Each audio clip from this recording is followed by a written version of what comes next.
Most people assume that cooking pasta is one of the simplest things you can do in a kitchen. Boil water, drop in the noodles, drain, sauce, done. And yet I have watched folks make the same quiet mistakes for decades, ending up with pasta that is either gluey, bland, or so slippery the sauce just slides right off. I have been making pasta since before most cooking shows existed, and what I keep coming back to is this. The real craft of pasta is not complicated, but it has been forgotten. Buried under 30 years of shortcuts and cooking show shorthand, the old methods that actually worked have been left behind. The myth I want to knock down first is that pasta is forgiving, that it does not really matter much what you do, as long as you drain it before it gets mushy. That is mostly wrong. The water matters. The timing matters. What you do in the last 2 minutes matters enormously. By the end of this video, you will know 10 genuine old hacks, real methods, rooted in practical kitchen tradition, that will change the way your pasta turns out, permanently. You will stop losing sauces, stop fighting bland noodles, and stop wondering why restaurant pasta tastes different from yours. Before we get into the list, I put together a deeper guide that goes further on all of this than I can in one video. Open the camera app on your phone right now, point it at the QR code in the top right corner of your screen, and scan it to pull up the guide. It does not disappear. That QR code stays pinned up there in the top right corner for the whole video, so you can scan it anytime while you keep watching without pausing or losing your place. The guide goes deeper into the detail behind these methods than we can cover here, and a lot of folks have told me it answered the questions this kind of video always leaves hanging. Hack number 1. Salt your pasta water like you mean it. Most folks add a pinch of salt to their pasta water, or they skip it entirely and think the sauce will cover for it. It will not. The old rule, the one Italian home cooks have followed for generations, is that your pasta water should taste like mild seawater, not overwhelmingly salty, but unmistakably seasoned. We are talking roughly a tablespoon of kosher salt per gallon of water, maybe a little more if you like things lively. Here is why it matters so much. Pasta absorbs water as it cooks, and it absorbs flavor along with it. If the water is bland, the pasta is bland all the way through, right to the core. No amount of sauce poured over the top will fix that. The sauce sits on the outside. The water seasons the inside. I have done the test. Cooked 2 identical pots of pasta side by side, one with properly salted water and one with barely any, and the difference is striking enough that you can taste it even before the sauce goes on. Salt does not make pasta salty. It makes it taste like pasta. This is not a new idea. It is just one that quietly got lost when people started worrying about sodium and forgot what the salt was actually doing. Use it properly. Hack number 2, the wooden spoon across the pot. This one goes back at least a century in home kitchens, and I almost never see it anymore. When pasta water starts to boil hard and threatens to foam up over the edge, which it will, especially in a deep covered pot, you lay a dry wooden spoon flat across the top of the pot. The spoon breaks the surface tension of the foam and stops the boil over cold.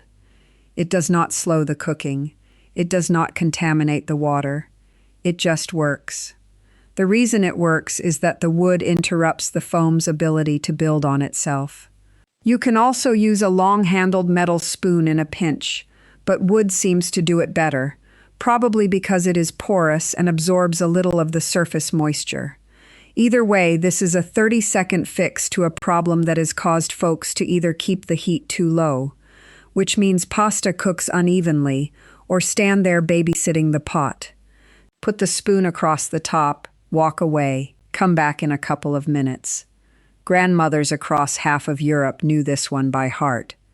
Hack number 3. Save a cup of your pasta water before you drain. This is one of the oldest tricks in the book. and it is also the one I see skipped most often. The water that pasta cooks in becomes thick with dissolved starch over the course of 10 or 12 minutes.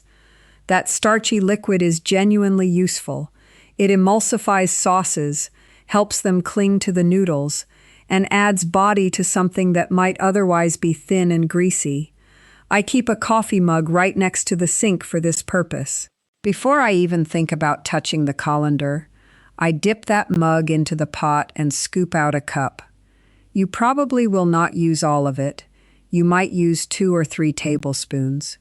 But having it there, warm and starchy, is the difference between a sauce that coats the pasta and a sauce that pools at the bottom of the bowl. If you have ever wondered why your aglio e olio or your cacio e pepe comes out greasy or broken instead of creamy and smooth, this is almost certainly why. The pasta water is the glue. Keep it close, and I promise you will use it every single time once you understand what it does. Hack number 4. Finish the pasta inside the sauce. Not in the colander, not on the plate, inside the pan. This is the method that separates home pasta from something that tastes genuinely intentional. Here is how it works. You cook the pasta in the boiling water until it is about 2 minutes shy of done. Still firm in the very center, what the Italians call al dente, though I will not belabor the term. Then you lift it directly from the pot, with tongs or a spider strainer, not by draining, and drop it straight into your sauce in the pan. Add a splash of that pasta water, turn the heat up briefly, and let the pasta finish cooking inside the sauce itself. In those final 2 minutes, the pasta absorbs the sauce instead of just being covered by it. The starch on the outside of the noodle acts as a binder. The sauce thickens slightly. Everything comes together as one thing instead of 2 separate things sitting in the same bowl. This is the technique I come back to more than any other on this list, because it single-handedly fixes the most common complaint I hear, that pasta tastes assembled rather than cooked. If you want to go deeper on how all of this fits together, the water, the timing, the technique, open your phone's camera app and point it at that QR code still sitting in the top right corner of your screen. The guide I put together goes further into these methods than a video like this can manage, and it is the kind of thing you can keep coming back to. Hack number 5. Never rinse your pasta after draining. Never. I know this one gets argued about, and I will tell you plainly what I think. Rinsing pasta with cold water is almost always the wrong thing to do. When you rinse, you wash away the thin, sticky layer of starch on the outside of the noodle, the exact layer that makes sauce cling. You also cool the pasta down, which means it stops cooking immediately, and also means it stops absorbing. The only time rinsing is even close to defensible is when you are making a cold pasta salad and you genuinely need to stop the cooking fast and cool it down in one step. Even then, toss it in dressing quickly so something coats it before it clumps. For any hot pasta dish, any of them, skip the rinse entirely. Drain it, move it, sauce it. Let that starch stay right where it belongs. Hack number 6. Toast your dry pasta before you cook it. This one surprises people, but it is genuinely old.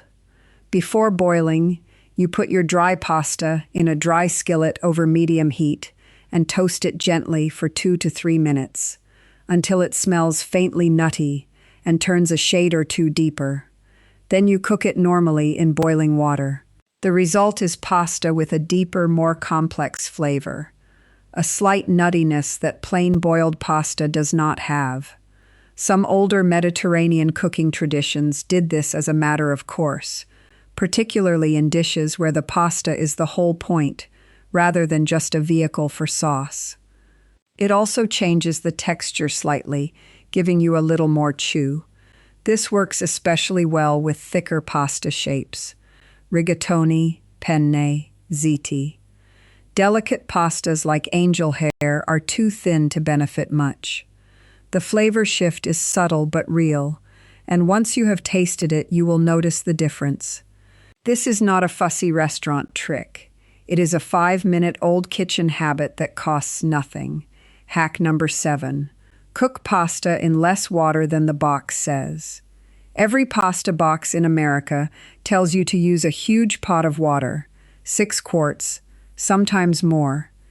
The old home cook's method used considerably less, sometimes barely enough to cover the pasta by an inch or two. Cooking in less water concentrates the starch in the water faster, which means your pasta water is more potent as a sauce binder right from the start. The pasta still cooks through properly as long as you stir it in the first couple of minutes to keep it from sticking. You do need to stir a bit more often in a smaller amount of water, but it is not difficult. The payoff is pasta water that is noticeably thicker and more useful, and you save both water and energy doing it. Frugal, practical, effective. The big pot method got popular largely because it is slightly more forgiving if you ignore the pasta. But if you are paying attention, which you should be, the smaller pot works beautifully. Around the 2/3 mark of this video, I want to mention, if this level of detail is the kind of thing that helps you in the kitchen, the guide I have is built exactly for that. Open your phone's camera app and point it at the QR code in the top right corner.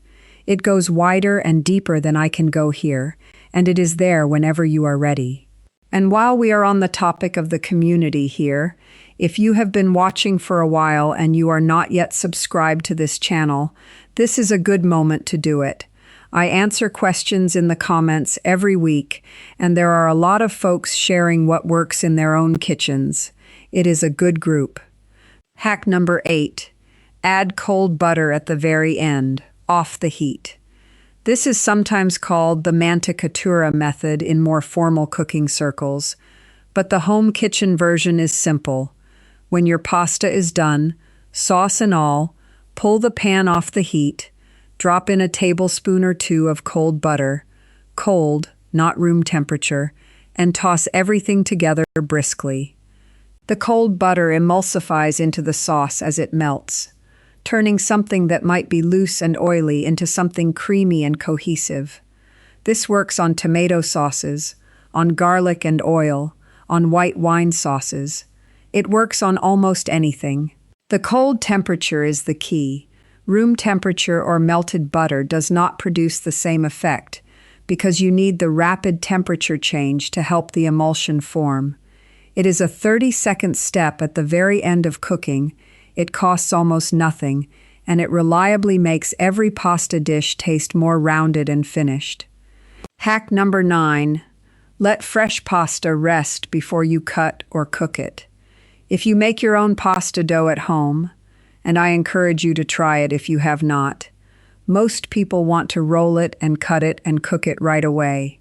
The old way was to let the dough rest, wrapped, for at least 30 minutes at room temperature before you rolled it. Then, after rolling, let the cut pasta rest again, loosely draped or coiled, for another 15 or 20 minutes before it goes in the water. The resting does 2 things. First, it relaxes the gluten in the dough, which makes it much easier to roll thin without it springing back on you. Second, it dries the surface of the cut pasta very slightly, which helps it hold its shape in the boiling water instead of going soft immediately. Skipping the rest is one of the most common fresh pasta mistakes I see, and it is also one of the easiest to fix. You do not need any special equipment. You just need time and a little patience. Hack number 10, and this is the one I want to close on because it might be the most practical of the whole list. Revive leftover pasta by pan-frying it in a little butter or oil. Cold, day-old pasta that has been sitting in the refrigerator overnight has actually changed chemically. The starch has partially retrograded, which means it is firmer and less sticky than it was fresh. That makes it ideal for one of the best leftover meals in any kitchen's repertoire. Heat a pan over medium-high with a generous knob of butter or a splash of olive oil. Add the cold pasta, spread it out, and let it sit undisturbed for 2 to 3 minutes until the bottom develops a golden, slightly crispy crust. Then toss it once and let it go another minute. The outside gets crisp while the inside stays soft. Season it, toss it with a fried egg if you like, and you have something that is frankly better than most people's first night pasta. This technique goes back generations in home kitchens across Southern Europe, where wasting food was never an option. It turns a leftovers problem into something genuinely worth eating. Before I let you go, I want you to do one thing. Open your phone's camera app, point it at the QR code in the top right corner of the screen. It has been there the whole time. And scan it to get the full guide. Everything we covered today is part of a larger picture, and the guide goes further into the kind of kitchen thinking that makes all of these individual habits hang together. Scan it now or come back to it later. The QR code stays in the corner, so you have not missed it. Here is where we land. 10 methods. Salting the water properly. The wooden spoon trick. Saving pasta water. Finishing pasta in the sauce. Skipping the rinse. Toasting dry pasta. Using less water. Finishing with cold butter. Resting fresh pasta. And reviving leftovers with a hot pan. None of them cost anything. None of them require a gadget. Every single one of them was known by plain home cooks long before cooking became a television sport. There is no money in telling folks that all they needed was already in their kitchen. So nobody sells this, but now you have it. This week, try 2 or 3 of these on whatever you are already cooking. The pasta water and the finish in the sauce method will give you the biggest return fastest. By next month, they will all feel like second nature. That is how the careful old way always worked. One good habit at a time, until it was just how you cooked. I would love to hear which of these surprised you most. Leave it in the comments or tell me if your grandmother had a pasta habit I did not mention here. And if you are wondering about the other things old kitchens got right that nobody talks about anymore, I have another video on exactly that coming up next. I will see you there.